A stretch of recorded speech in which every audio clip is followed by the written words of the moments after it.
Girl, you the best I know. Our next move, they never know. They never know. Money go check I know. Girl, you the best I know. Our next move, they never know.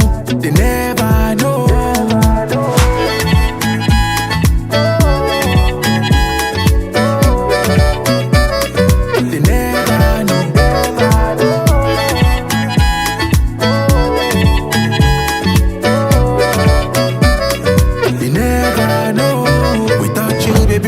Go too rough, so you know, girl, I be feeling this love. Even when I'm down, you wonder waiting this up. It's not blessing, I'ma no be luck. Baby, nobody feel day like you. I said nobody feel make me feel the way you do. I'ma get that low. Girl, you the best I know. Our next move, they never know. They never know.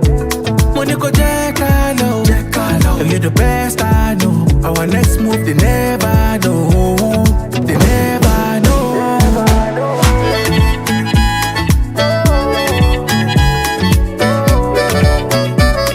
They never know.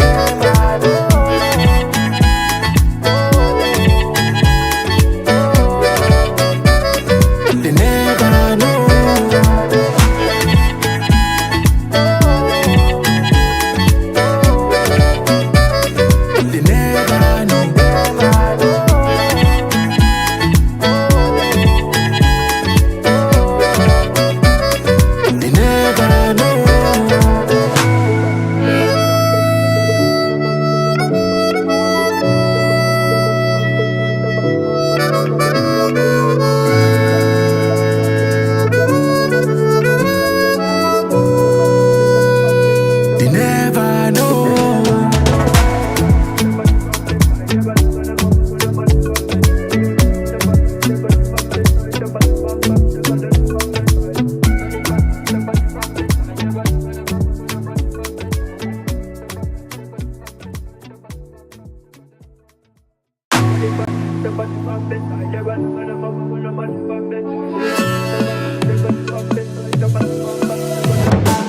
My lady, you know me, no forgive up on you never. Wanna be with you forever, forever, forever, forever. Oh baby, where we they go, now forward and far, backward never. Them they pray, make me run down, never, never, never, never. I'ma get that low. Girl, you the best I know. Our next move, they never know. They never know. Money go check low. Girl, you the best I know. Our next move, they never know. They never know.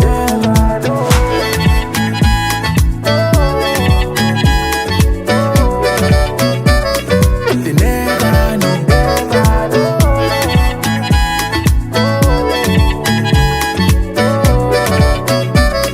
They never know.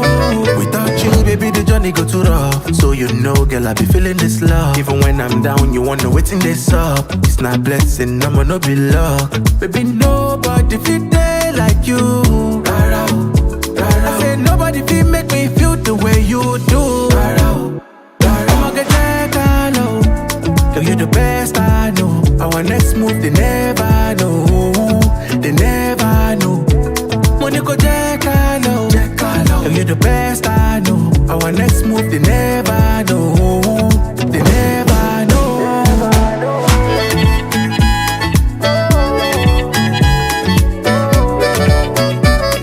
They never know.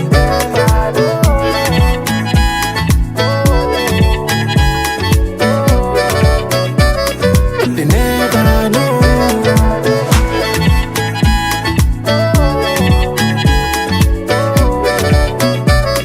They never know.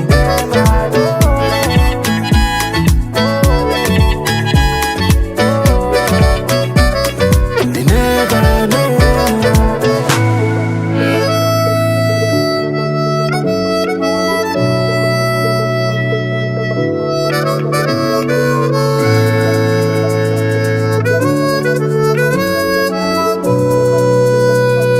They never know. Check, 1, 2. Hi, everybody. There we go.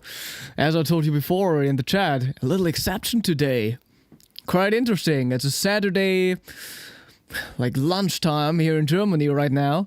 Doing a Hohner Live. Thank you everybody for tuning in.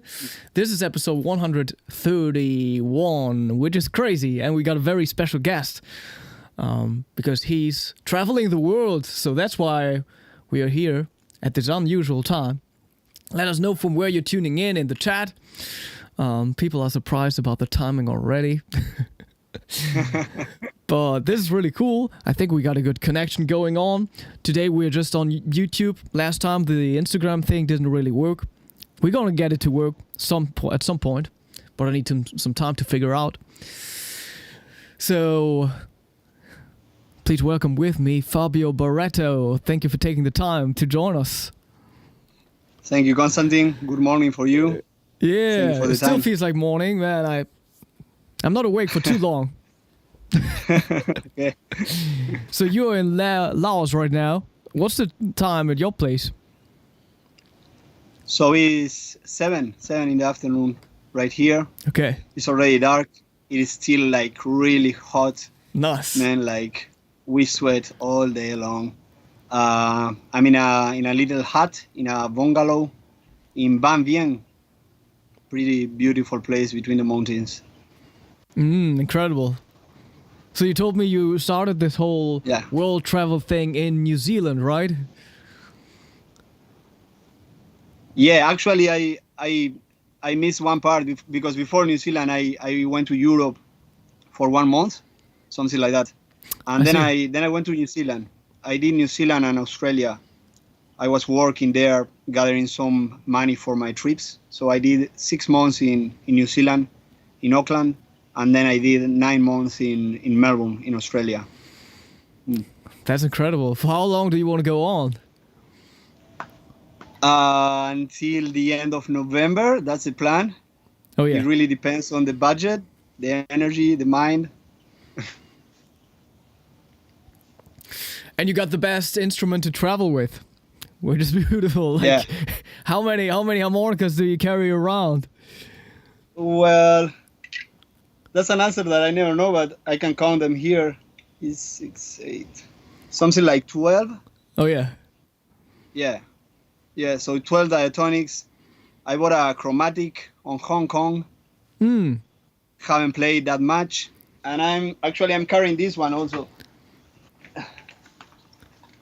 So I'm not so light on instruments. I've been learning this small like travel Yamaha guitar. Right. You ever play the two in a rack? Yeah, I've tried so. Yeah, I have tried a little. Yeah, but I'm still like having a hard time with the strumming and try to sing at the same time. So yeah, one step at a time, you know. Nice, but we kind of figure out that we never really met in person, right? You told me you've been to the World Harmonica Festival in 2017. I was only there as a guest in 2017. Maybe I wasn't too... whatever. Maybe I wasn't there for the whole duration of the thing. I don't remember, you know? Yeah, I remember meeting Joel Anderson. It was quite crazy because I was in a train station before arriving to Trossingen. Yeah. And I opened Facebook. Many train stations before arriving in Trossingen. Yeah, totally. And I read a post of Joel Anderson that say like, oh, I have like that many harmonicas on my bag and nobody have checked my bag. I'm in this train station. And after reading the post on Facebook, I raised my head and I saw Joel like on the train station. So we traveled together to Trossingen. Yeah. That's so nice. And the World Harmonica Festival is happening this year again. Finally. I mean, the last one in person was 2017. So that's a crazy long time ago, I think. Was it because of COVID? Yeah, it was just an online thing in 2021. Ah, I didn't know that. Okay. So yeah, it's will be good to be back. Yeah. And 8 years is a lot, still, for me. How old are you now? I'm 32. Okay. Yeah. Yeah. 8 years is a long time. Yeah, 8 years is still a long time. Yeah. Wonderful. Yeah, I can already see some Spanish comments in the Yeah, chat. yeah. I was checking out. All the comments are in Spanish. Those, And like, I don't speak most of like them are my mates from any home. Spanish at all. Yeah. Some of them are complaining because there is no subtitles. Oh, yeah. There's Aramis there. He's a chromatic harmonica player from Uruguay. He's learning. He's really good at flamenco. Nice. Daniel is my mate. Like, I've been playing with him like since we were like 15. You know, many colleagues, musicians, friends from back home. Man, there's such a wonderful community of harmonica players in South America. It's crazy. And so many young players, right? Yeah. So Yeah, like, how do all of you get started? Like, how did you get started? I used to play the bass. My first instrument was the bass when I was 15 years old. Oh, yeah. I remember I entered high school and there was like this group of guys that they needed a bass player in the band. So I was like, okay, I will play the bass. And I started bass lesson with Urbano Moraes, like really known musicians from Uruguay. Like one of the guys who like settled the foundations of Uruguayan music. And I have lessons with him for a while until one of my mates like borrowed me a harmonica and I start like playing and fooling around on the harmonica. And That was a diatonic already. Yeah, it was a blues harp. Yeah. 1 month later, I bought my first harmonica, a marine band in C, and I never played the bass anymore. I just stick to the harmonica. Yeah. Yeah. Man. Yeah, and then the harmonica break. I had 2 harmonicas, that one and a crossover. They break, and I was like really sad. Didn't knew what to do. I heard about this guy that he could repair, and I called him, and he was like, yeah, I can repair. And he was a harmonica player, of course. His name is Federico Vaz, and yeah, I remember having that phone call with him, and after I hang down the phone, I just start laughing, you know, because he had like such a nice vibe. And yeah, I met him and I started lessons with him. He's a wonderful player, and he has influenced a lot of the harmonica community in Uruguay, and I can say also that he has influenced a lot of Argentina also. Federico is like really good. So was that in-person harmonica lessons, or was it like an online thing? No, in person. Okay. Yeah. Because like that's something I never really experienced, you know? I always had like really? online harmonica lessons, I guess. Never really in person. Maybe I visited like 2 or 3 workshops, you know? That's in person. But then all other lessons were just online. Do you think as a teacher that it makes a big difference? I mean, for harmonica, it makes less of a difference than in comparison to other instruments. But still, like, you know, the one thing is just like you can't play together in real time. But that's the only thing. But besides that, the harmonica is might be the best instrument to teach online. Yeah, it's the invisible instrument. Yeah. Right? So like even if I'm hanging out with my student in person, I can't actually show the position of my tongue or stuff, you know? Exactly. Yeah. Exactly. And then also like you don't have to have like a crazy camera set up so you can see the whole posture of the person and the whole piano, whatever, you know? It's like just this. Yeah. So that makes it kind of, it makes sense that this whole thing works so well online. And for me, YouTube was like a big thing. How about you? Like how much of a role played these YouTube tutorials and Adam Gasso and Jason Ritchie and these early videos, you know? Everything. Gasso, I remember the American guy, the Buddha, Chris McCulloch, yeah. Exactly, yeah. And Carlos El Junco, Jason Ritchie, of course, Ronnie Shillist, and the list goes on and on. But I remember in my early days, I was like, watching a lot of videos. You know, I can say that I think I have watched like 80% of all the harmonica content of YouTube. Like I watch a lot, man, like for sure. And yeah, then I started to like watching less and playing more, you know, because you know what I mean. Oh yeah. Because I was like, yeah. Yeah, it's And it was crazy. a And lot like of nowadays, there's like so much material. You know, it was way less before, and I don't know. Like, not all of the content now is kind of good. You know. Yeah. But obviously, there's like also stuff that's just like targeted to, let's say, amateur players or like people who just want to play like an easy melody, whatever, sound like Bob Dylan or. Well, I do gotta say that there is like, I feel like there is not that much content for advanced players. Like most of the content is for like beginners and stuff, and that's also one of the reasons that I stopped watching. Also. Yeah. Yeah. I mean, you do content for advanced player, Howard, Juraj Streichert, also that I really like his videos. Yeah. Yeah, I guess it's just like a But not that many. small target group, you know? Yeah. So that might be the thing. And I'm also like sometimes thinking, maybe I should just like put up some beginner videos and... Yeah. But still, like obviously, like for me, it's more fun, and also during lessons to talk about music. Yeah. Instead of yeah.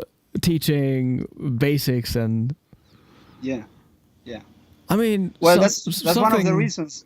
Or the in between, you know. I actually have fun teaching very, very beginners. That's really cool. Yeah. Because then you can get then you can just at least try to get everything right from the beginning on, you know. Yeah.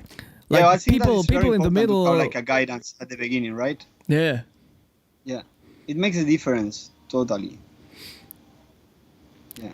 And then more advanced stuff, but like the in-between players, of course, like there's like sometimes the thing of people having like they have like bad habits and stuff like that, you know, and that's like the hard thing to get out of them. Yeah. How about Well, you? one of the reasons that I teach kind at all? of left YouTube aside. I have never given like harmonica lessons one-to-one, but one of the things that I'm doing in this trip, because apart from a harmonica player, I'm also a social educator. So I have worked in education all of my life since I'm 18, and on this trip I decided to combine both things. So on one of the projects that I have is that I've been presenting myself in different school NGOs. I got my CV in English, and I'm like giving harmonica workshops in schools and NGOs. Oh yeah. I don't teach them how to play the harmonica because I don't have harmonica for all the kids, but it's like telling them about the harmonica and telling them about the music. It's like something like that. Yeah. And it's been a really nice experience. It's been really nice. Man, really that's nice. a lot of fun, I know. Yeah. Yeah. And it's crazy. Like I do games with the kids. You know, I have this game when I play like.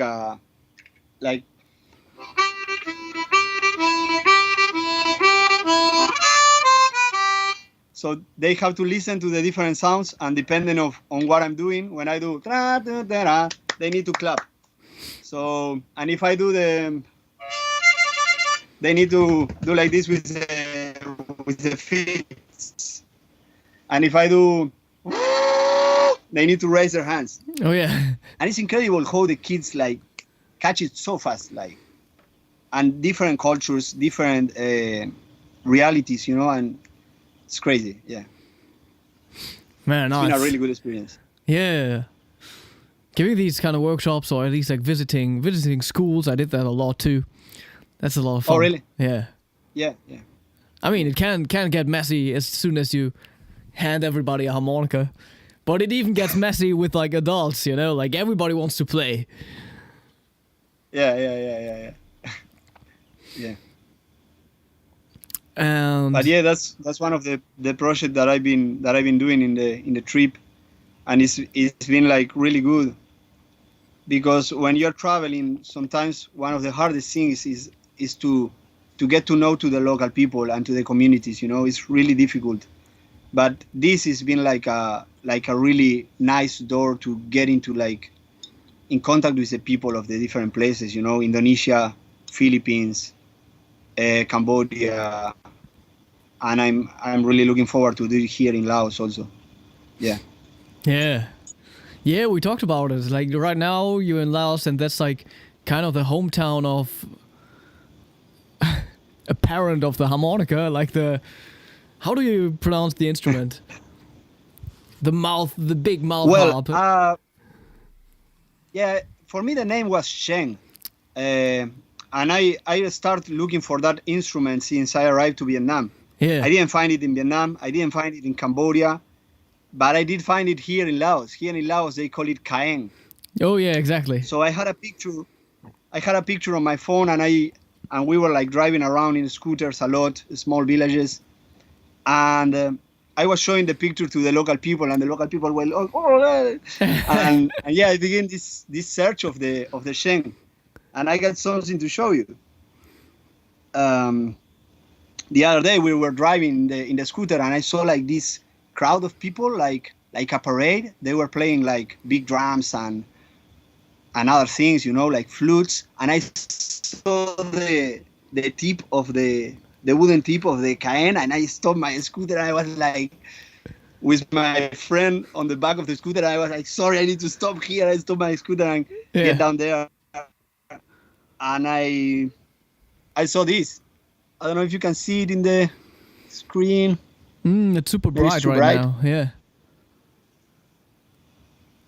That's a shame. Yeah. I kind of can. Yeah. Oh. There it is. Yeah. Right? Nice. Yeah. Now people can see it too. Yeah. And I crossed this guy, and it was incredible, man. I just stared at him, and he stared at me while he was playing that, and it was such a good moment, you know. And I stayed there with my friends for a while, you know, and they saw that I was looking at the Sheng like so closely that they give the Sheng to me, so I tried. And it's actually blow and draw also. Yeah, of course, right. I didn't knew that. No, it was incredible moment. Like just yesterday night, I looked them up and like tried to see like where could I find one, but like I gotta ask somebody who knows where I can get a good one, you know? You don't think you can get them in Amazon or something like that? Yeah, but I need to ask somebody first, like with experience, you know? I think I never talked to him, but he also plays harmonica, Hal Walker. And I think he got like kind of Instagram, TikTok famous with the instrument, right? Yeah. Maybe I can find a way to reach out to him and ask him, like, because I guess there are big differences in quality too, you know? And it would be cool to have a good quality instrument. Yeah, I've seen the stuff that Hal Walker does. I really like his approach, his music, you know, I really like it. I met that day, there was another foreign woman, and she told me that there is a museum here in Laos that I need to find, and they have like a lot of kaengs or shengs, and that there is actually a guy that shows you how to build one, so you can build one with him. Oh yeah. So that would be sick. Really crazy. Yeah, because like, I don't know if everybody's aware of that, but that's like an actual ancestor of the harmonica, kind of, you know? So. Yeah. The story that I heard is that this instrument is from the southeast, and it traveled to Europe through the Silk Road. And when the clockmakers, right? Germany, Austria, that area find it, they start to make replicas of the reed, of the bamboo reed, but with metal, and that's the beginning of the harmonicas. Yeah. It's so crazy how everything is like connected. That's like, a crazy story. I mean, yeah. yeah, I want to get one. It sounds so cool. And I think also like Hell Walker, like some of his stuff was like being sampled a lot now, and like people are loving it and building like trap and hip hop beats with it. You know, it's like really cool. Oh, really? I haven't seen that. Okay. Yeah. Okay. Yeah, I don't know about the tuning. You know, I tried to play along with this guy the other day, and it was like really difficult. You know, and he has a mouthpiece, and then the pieces of bamboo are going through the mouthpiece, and he has wax blocking all the mouthpiece to don't lose air. Oh yeah. And at one point, this guy starts taking small pieces of wax and covering some of the holes. So he covered 2 or 3 holes, and he just played with 5 fingers, let's say. And I was like, whoa, like it's incredible. Man, yeah. Like kind of changing the tuning. I don't know. Yeah. Man, the sound is incredible. Yeah, I want to get into that. But yeah, you said you're a diatonic player. You also got a chromatic with you. Yeah. I bought a chromatic in Hong Kong. It was pretty cheap. It's a nice instrument, but I haven't played that much. But that's the first chromatic you ever got. Yes, it is. Wow. It is. Yeah. I remember I was playing, one of the first things I played on the chromatic was Summertime, and when I landed on the A note on the lower register, that on the diatonic when I played it's a bend. Yeah. It's the second bend of the third hold. When I landed in that note on the chromatic and it was like steady, I was like, whoa, this is so good, you know, like it's yeah. But I haven't played that one so much. Yeah. Why did it take so long for you to get to the chromatic? Sorry? Why did it take so long for you to get to the chromatic? Well, I'm still not so sure if I want to play the chromatic, you know? Yeah. Like I'm still like sticking to the diatonic and yeah, keep on like studying the intonation of the and the bends. Oh yeah. And I keep on being like really surprised and in love with the different sounds of the diatonic, you know, like and all those different that it has, you know.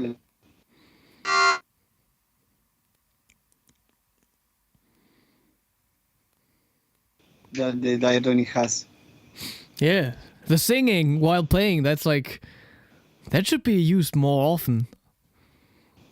I mean, you could even do it on like single notes, right? Yeah. And I also thought of like, you could do it while inhaling too.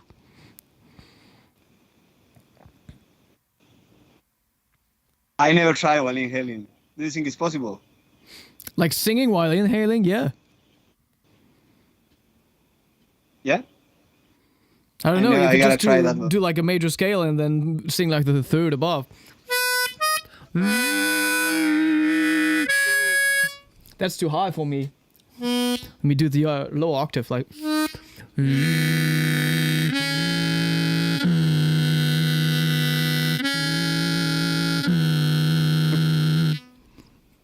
I mean, if you would practice that, it could sound good. I don't know.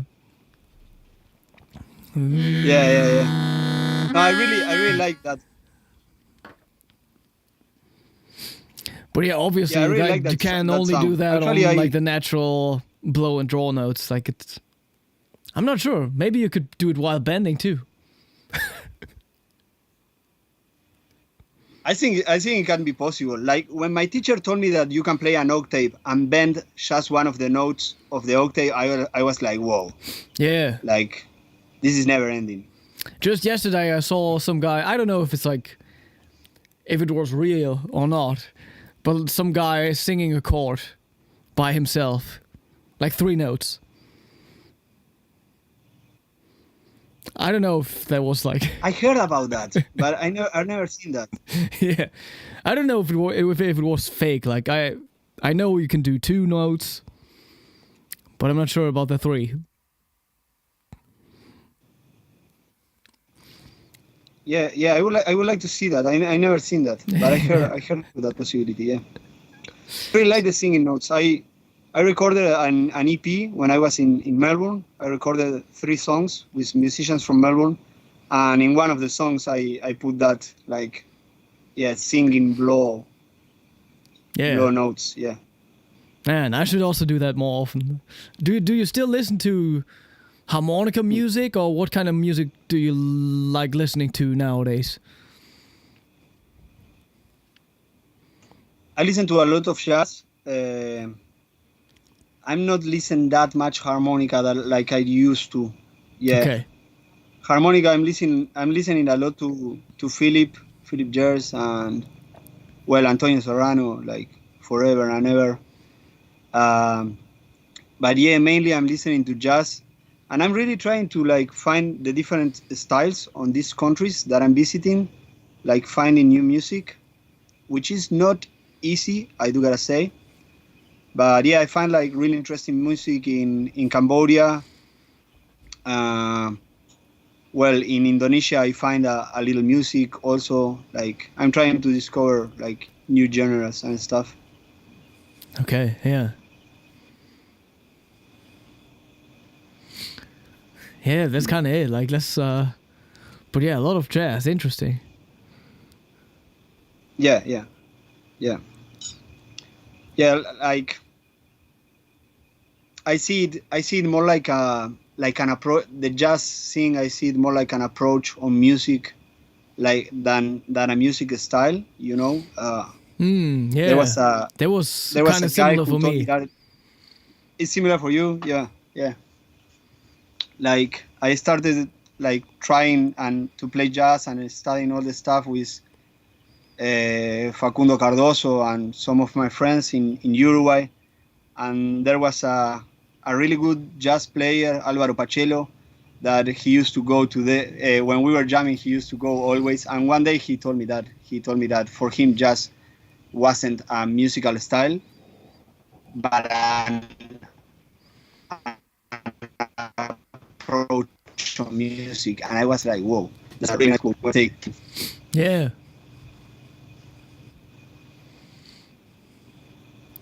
Nice. So, is there any jazzy stuff you could play for us?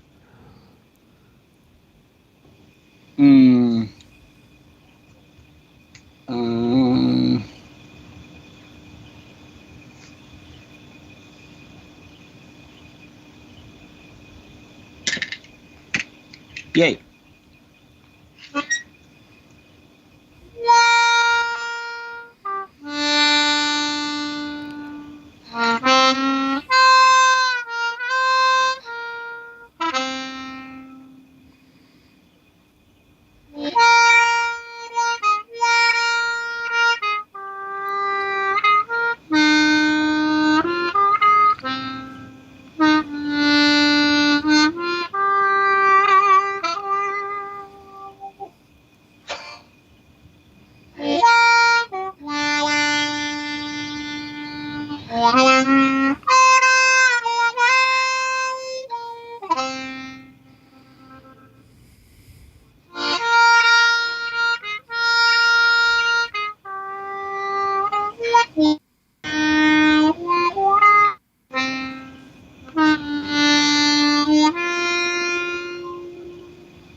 Oh yeah. For people who don't know, there was Misty, right? Yeah. Interesting. I think I never played that in 12th position. I always played that in 2nd. For some reason. Was that a B flat harmonica? Oh, really? Exactly, yeah. Oh yeah. I always went for the A flat for some reason. I haven't played this in years.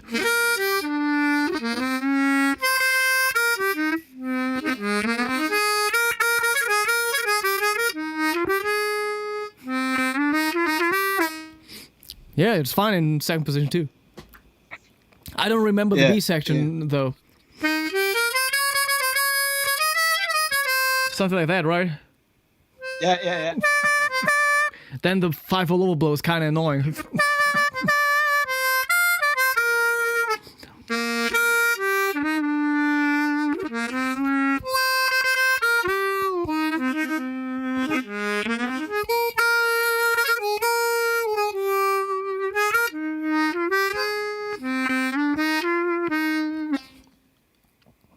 Yeah.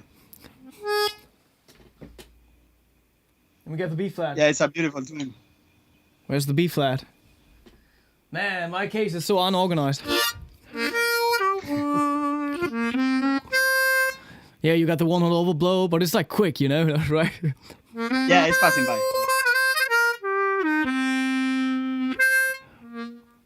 But like actually, yeah, you kind of need a lower note there, right? For the original melody. Yeah, the one that is annoying is the 4-hole overblow. Oh yeah. Yeah.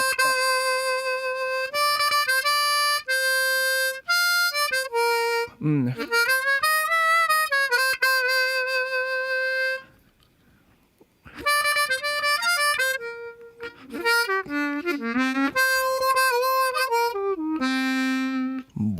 Then you need that note, right? Yeah. And I think that's the reason why. But I think that the difficult thing about that tune, I think that the difficult part about that tune, more than the intonation, is also that it's like so spacey, like so slow. There's so much like kind of air in between, and that can get you lost when you're playing the melody. Nice. Yeah. Hmm.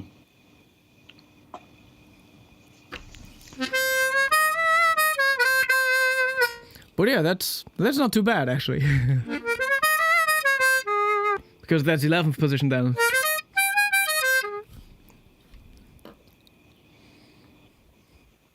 The 11? Yeah, like in the B section, it goes to 11th for a second. Oh, okay. Yeah.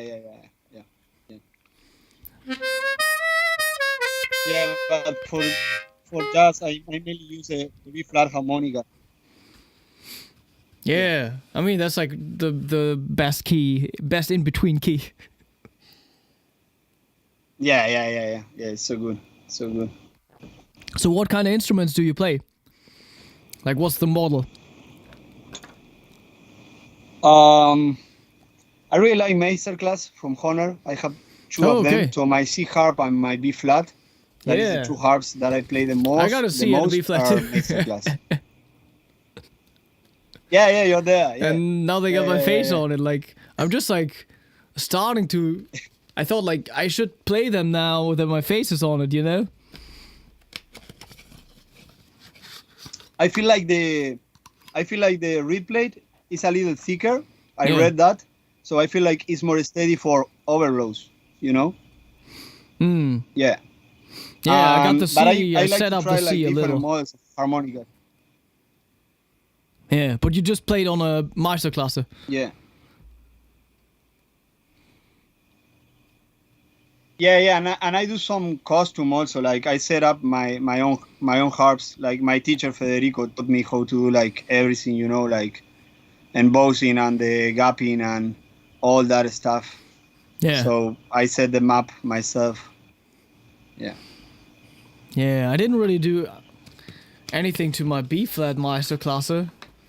I should maybe do that. I mean, if you're tongue blocking, it's definitely a different feel if you're used to wood, having like the Meisterklasse. And then I did like just the gapping to the C harmonica.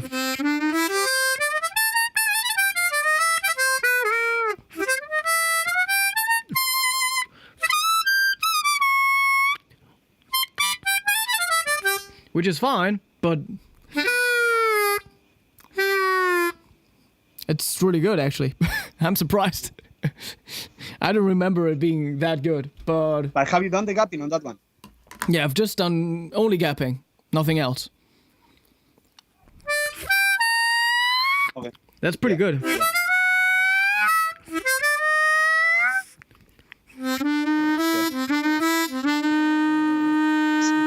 Mm.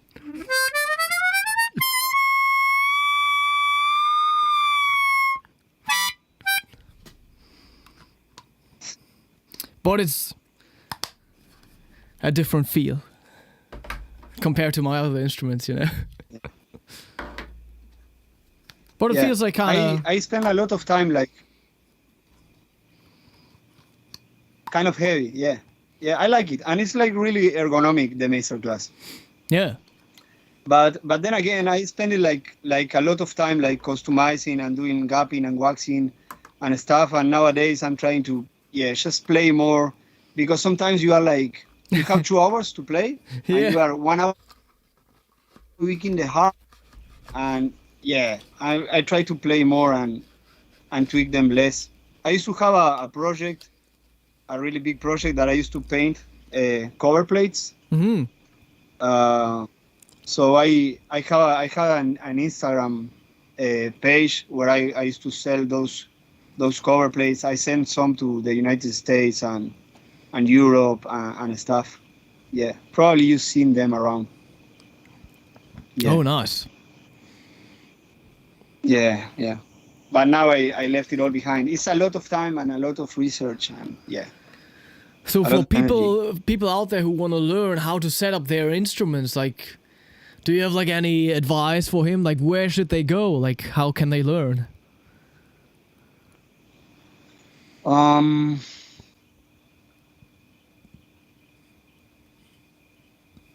I think that the best videos on YouTube are probably Andrew Sajak.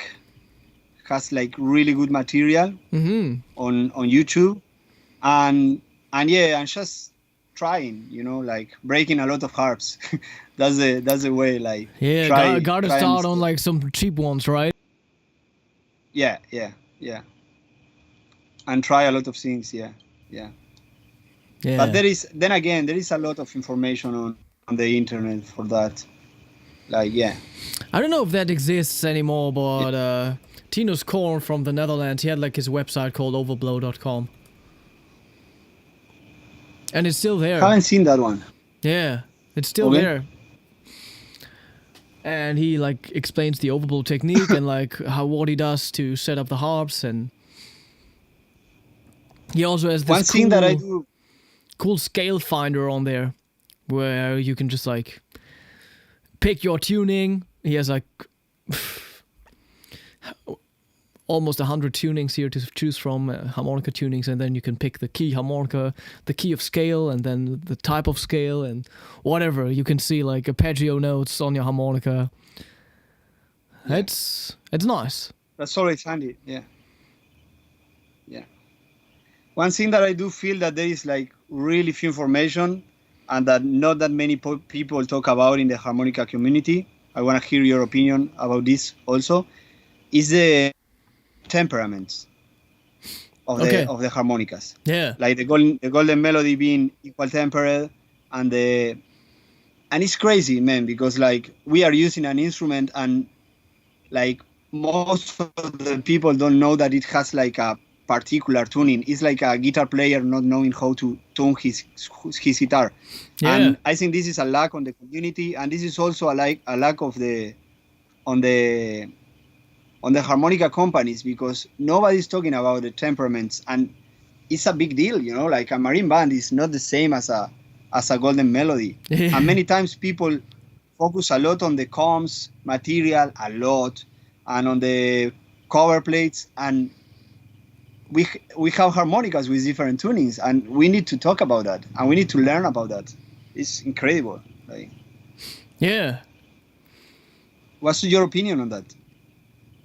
I have like the tendency of, I think this is like some sort of the custom harmonicas I play is some sort of a compromised tuning, I don't know, just something my customizer likes to do. But still, I'm very much thinking about switching to equal temperament completely. Having all my harmonicas tuned to that. Just because I notice it in so many situations, like whatever, 5-hole blow, 7-hole draw, being too low. Yeah. Playing with piano, playing with an orchestra, and there's nothing you can do about it, you know? You can always play a little lower than you're tuned, but you cannot never like play higher. Squeeze it. So I rather play like an equal temperament tuned harmonica, maybe even like a little higher tuned, than being kind of restricted in terms of intonation. Because in the end, like, your harmonica will go out of tune, and if you're not like tuning yourself all the time, which I'm not, you will be on stage with like not perfectly tuned instruments, and then like even on the notes that are naturally available on the instrument, they won't be in tune perfectly, so you gotta also adjust yourself while playing. Yeah. Because like if I play the C major scale on my, if I just play the first position scale on my whatever, this is the A flat harmonica. If I hold the harmonica like this, if I don't adjust the intonation at all,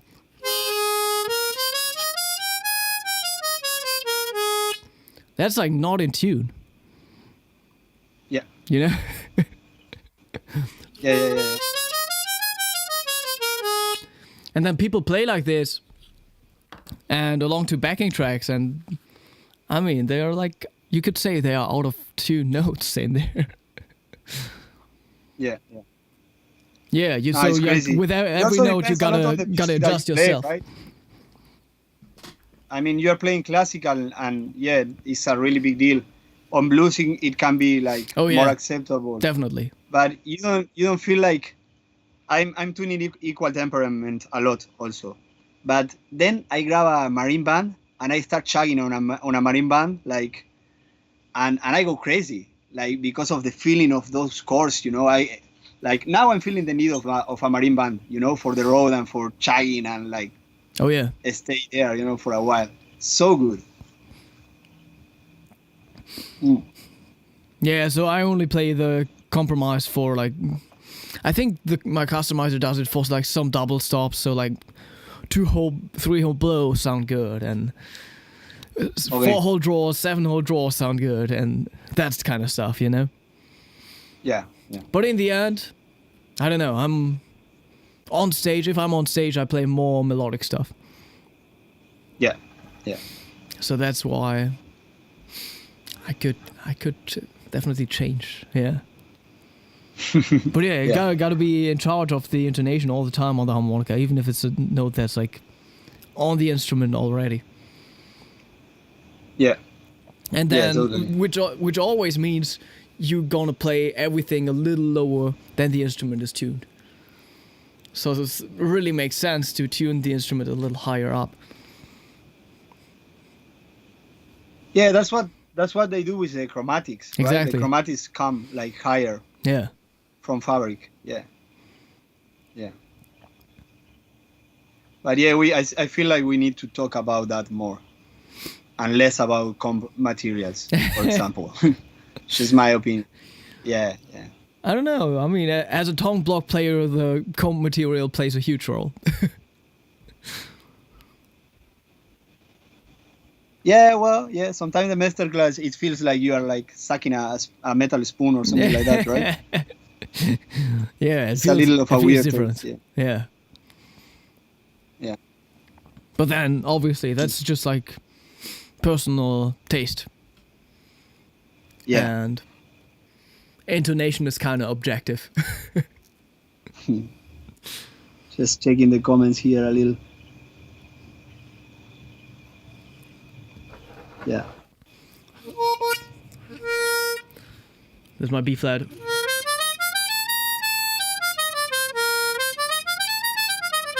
So that's not really in tune, but if I play everything lower, you know, and I use my hands and stuff. Yeah.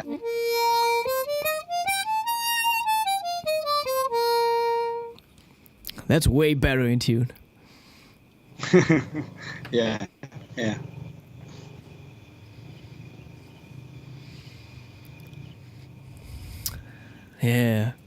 But that's the thing. Yeah, all the comments are in Spanish. Like people is complaining about not having subtitles at the right on time. I don't think that if we can do that. I It's don't know if impossible, that, right? like, if you can do that in a live Yeah. stream, during a live stream. I mean, maybe Yeah, I YouTube don't has think- this function now. Whatever. Just start your Yeah, chat GPT at home and like... Yeah. That's not a bad idea. Yeah. Yeah.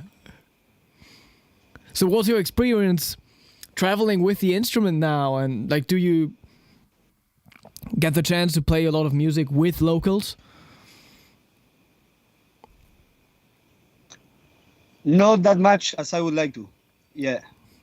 I feel like some of the places that I've been to, like they don't have like so much local music. You know, I've been seeing like a lot of pop music like overtaken countries. You know, that's my view. That's what I have seen. It doesn't mean that it's their reality. But every once in a while, I find a little spot, and it's like so good and so enjoyable, and yeah, like to play with people and to share music is like, yeah, some of the best things. And the harmonica and the guitar has been like such a, like I told you before, it's been like such a good way to get closer to people, you know. Indonesia, for example, is a country that has a lot of tourism, you know. So I was traveling with my guitar in Indonesia, and there was like always some Indonesian guy appearing and grabbing the guitar and starting playing like really good, you know. And I start playing the harmonica, so Yeah. that was like really good. In China, I got into a train, and I sit just in front of three girls that were students of music. So we start playing on the train, and everybody was looking. Yeah, it's been happening like really good experiences. Like traveling with the music is been like really good. And when I lived in Melbourne for 9 months, it was like I feel like it was like a turning point on my music life, you know, because Melbourne is like a really cultural city. It's like really alive with music. So I started to go into jam sessions there a lot. I started meeting people. Like it was a really good experience. I made a really good friend, Chris Maunder. He's a chromatic player. We hang out a lot. He showed me a lot of things. He gave me a spot on his band because he was going on a trip, and there was this band of spaghetti western that is called The Counterfeit from Australia. Really good. Oh yeah. And I played with them 2 shows. It was really good. It was the biggest shows in my life. One in a theater in St Kilda in Melbourne, and another one in a music festival. It was really good. I really enjoyed I was in the formation with the violin player and the trumpet player. So it was harmonica, violin, trumpet. That was like our formation, and well, then the rest of the band. It was so cool. And a really big learning process for me. You know, it was a really big challenge. I was really nervous. But my friend Chris was like, yeah, you can do it. And yeah, it was a really nice experience. And then before I left Melbourne, I was like, man, I got to do something with all of this music that I have lived and all of these musicians that I've met. So I made a small EP in Melbourne. I called some of my mates that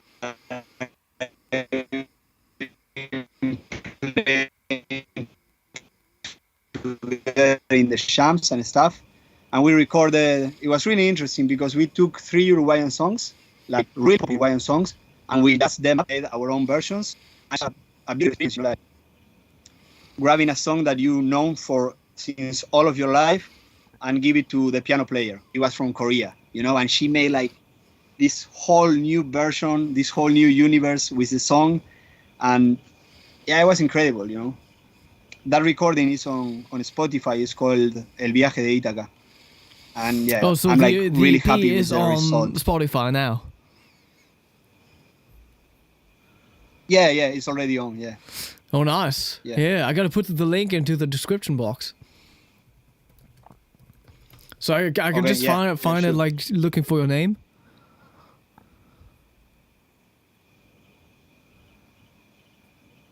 The name is El Viaje de Ítaca. I can write it in the chat, yeah. Oh yeah, that's it. Or just put it on the chat. Yeah, got it. Oh, you got it? Nice.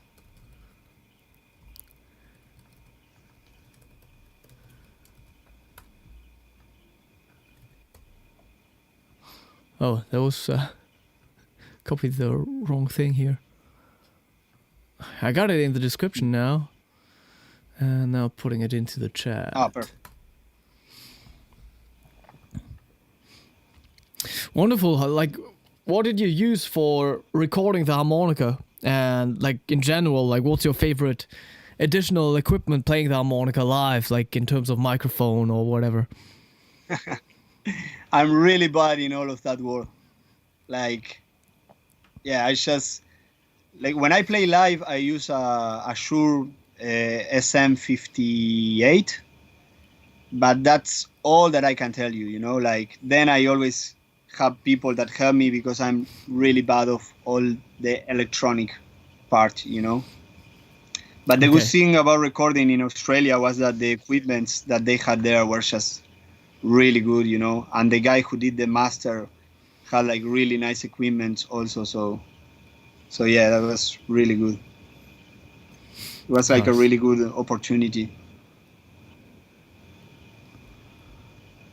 Yeah. And it was all of you playing live in the same room at the same time? Yeah, we recorded everything together, and except for the drums. We recorded the drums at the end. Okay. The drummer Ben had a really big challenge there because the songs, these Uruguayan songs had like really deep African roots, you know, and yeah, it was like a rhythm that he never had heard before. So to adapt that and to make a new version with that was really difficult. So it took us a lot of time to record the drums. It was a really big challenge. Okay. Yeah. What's the kind of stuff you like to play on the guitar? Do you also try to get into jazz with it? Well, on the no. On the guitar, my main objective on the guitar is just to learn chords and for the guitar to help me on learning harmony. That's like my goal, you know. And for now, I'm just like playing chords and trying to get used to the strumming and try to sing at the same time. Yeah. That's my goal for now, and it still is, like, yeah. You ever like a compliment. sang live on stage? With a guitar? No, like just in general. Oh yeah, I have. Yeah. Nice. Yeah. I feel like, especially the harmonica players outside of blues, they don't sing. That's true. Yeah. That's kind of sad. You know which one sings, and I really like his stuff? Rob Paparosi. Oh yeah, that's true. I love Rob's stuff. Yeah. Yeah, but it's not common at all. Yeah, I mean, Carlos Junco sings, Rob Paparosi, that's true. But not too many. Obviously, in blues, if you're also like the leader of the band, like all of them are singing. But that's interesting. Yeah. Also, I'm thinking of like all the harmonica festivals, you know? At the harmonica festivals, who of the jazz guys is singing? I don't know.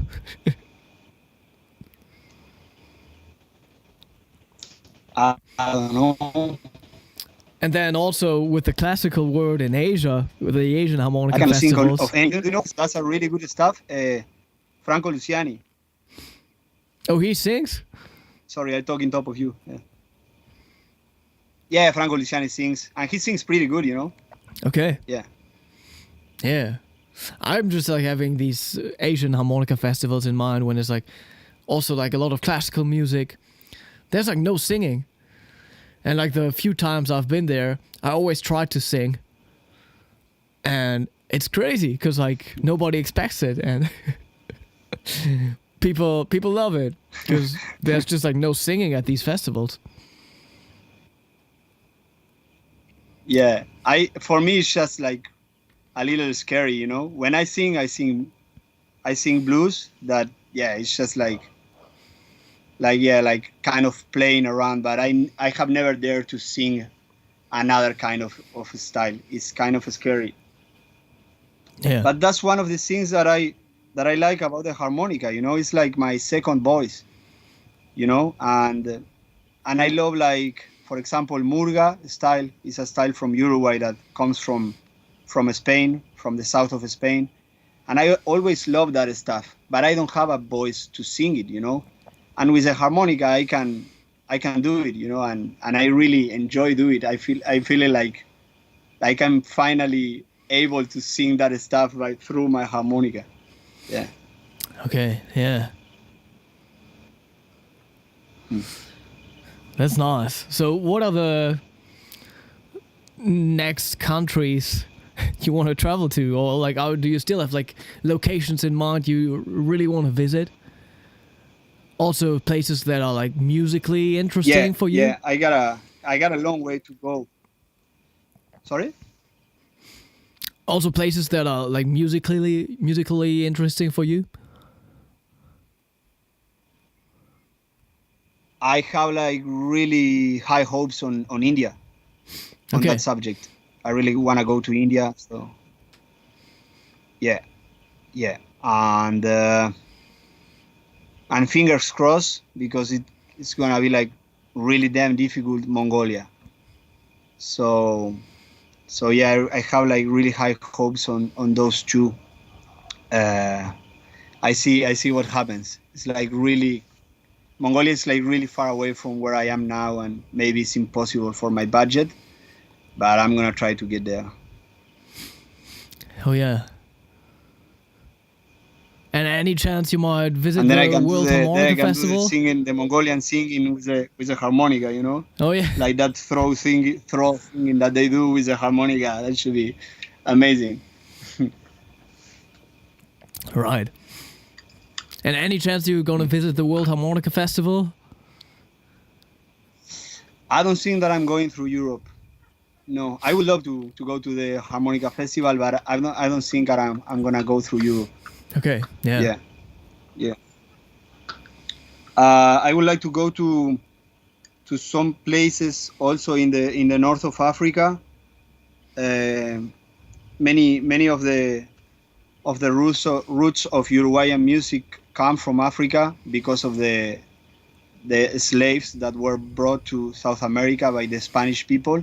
Mm-hmm. Yeah. So yeah, I have like some places that drummers, friend of mine, have recommend me, like, yeah, in Senegal the music is amazing, or like some spots that I would love to visit, you know, because like it's been part of our culture since always. So yeah, it's kind of a dream. Oh yeah.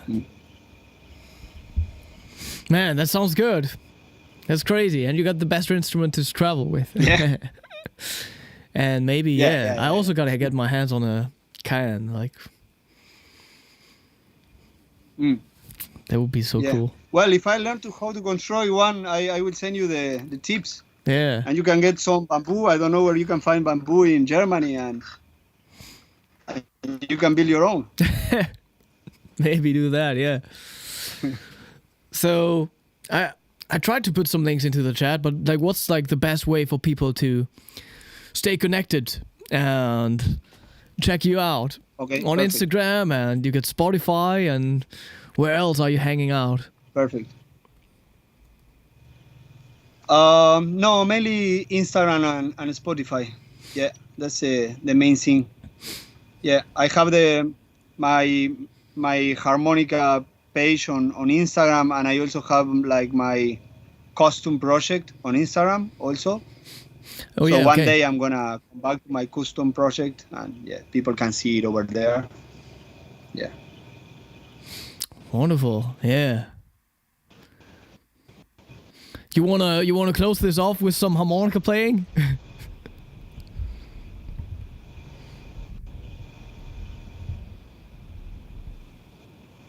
Yeah, sure. Um,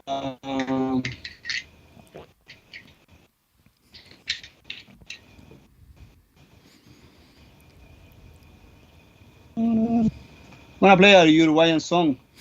That would be perfect. Yeah. I'm gonna play a song of a composer. It's called El tiempo está después.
Yeah. People El should, tiempo está después. people. What was that harmonica? Whatever. D harp. But yeah, people should do that more often like this. Nobody does that. Yeah. yeah. But it's I a really love cool it. sound. Sometimes trying to do that on the 4-chord of like a blues, you know? Yeah. Don't hear too Yeah, it's many really players good, who yeah. do that. Really cool effect. Yeah. Or like a week ago or last weekend, I sat in with the band and they had like this song going. It was B flat harmonica for me, and the chords were like C minor, B flat, and F. So like actually the three chords that are available on the instrument, you know. Yeah. So that was really cool. Like you had these 3 chords.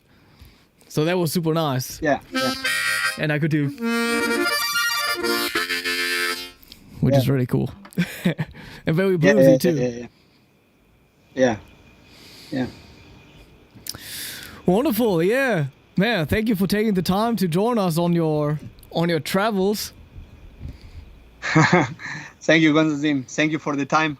I encourage people to listen to the EP and to check out Uruguayan music, candombe, murga, milonga, tango that we share with Argentina. Yeah. There's a lot of stuff happening and a lot of musicians around back home. That's wonderful. Yeah, hope to see you soon at some harmonica event. But Yeah, probably. first some travels for you. So yeah, have a great journey, man. Thank you, Konstantin. Nice to talk with you. Bye for now, everybody. around. Oh yeah, I gotta tell people some stuff too. Tomorrow we got like a Twitch harmonica challenge, playing Gypsy jazz. You can tune in tomorrow at 6 p.m. German time, and gotta be careful because we're switching to daylight saving time tomorrow. So yeah, just make sure you're tuning in at the right time. You got the information in the description box too. Yeah. If you're a blues player and you want to get into some more melodic playing, want to get into jazz, Gypsy jazz could be a good choice. It was for me. Yeah. So, Check out Django Reinhardt. All right, everybody. Have a nice day. Have a nice weekend. Bye-bye.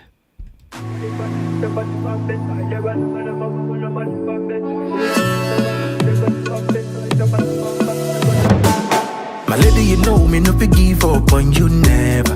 Wanna be with you forever, forever, forever, forever. Oh baby, where we they go? Now forward and far backward never.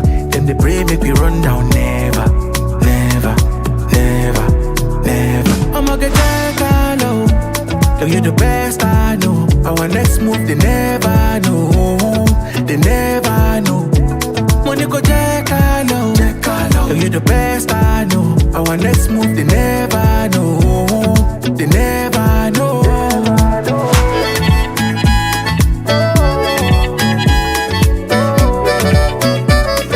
They never know.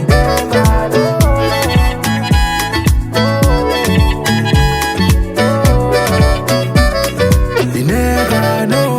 Without you, baby, the journey go too rough. So you know, girl, I be feeling this love. Even when I'm down, you wanna waiting this up. It's not blessing, I'ma no be luck.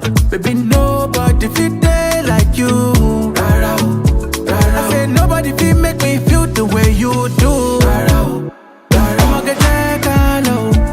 Girl, you the best I know. Our next move they never know, they never know.